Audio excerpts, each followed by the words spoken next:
Around 7 weeks after I was born, my parents noticed that I'd stopped eating, I was just crying a lot, and I couldn't go to sleep. Anytime I was laying down, I would be crying. I could only not cry if I was upright. So they took me to see my pediatrician one day, and when I went in, when they're taking your vital signs, they tried to get my heart rate, and the machines in the office couldn't pick it up.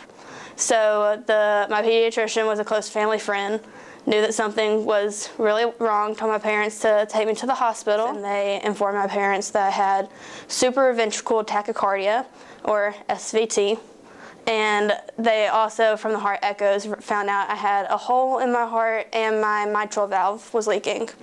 But those two they didn't really worry too much about because they were they'll heal on their own, and eventually they did. But the SVT, I was put on a beta blocker for about a year just to keep my heart rate under control. After a year, I came off the medicine, but I would still see a cardiologist every 6 months or so. It was May of 2014, so I was in 7th grade, and I didn't feel good, so I went and laid in my bed after school to try to take a nap. And my mom was a night nurse, and so she came in and told me bye before she went to work. And she came in and I was like, hey, I don't feel right. My heart just feels like it's racing, I feel like I just ran a race. I went there, they couldn't get me to naturally get my heart rate to come down. And so they decided they were going to give me the same drug they did as a baby. And they were starting the IV, and I'm terrified of needles. And I held my breath for a really long time and naturally restarted it before they could give me the drug. So luckily they didn't have to give me that again.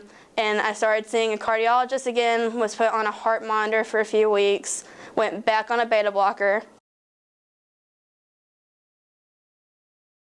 After that, we moved to Georgia, and I got a new cardiologist. They informed me that they were going to do a procedure to fix my SVT so that I wouldn't have to stay on medication for the rest of my life, and it's called an ablation. And I had that procedure done just about 5 years ago in February of 2015 when I was in 8th grade. And since then, I've had little problems here and there where they've put me on heart monitors for a few weeks or 2 months, just make sure nothing was wrong.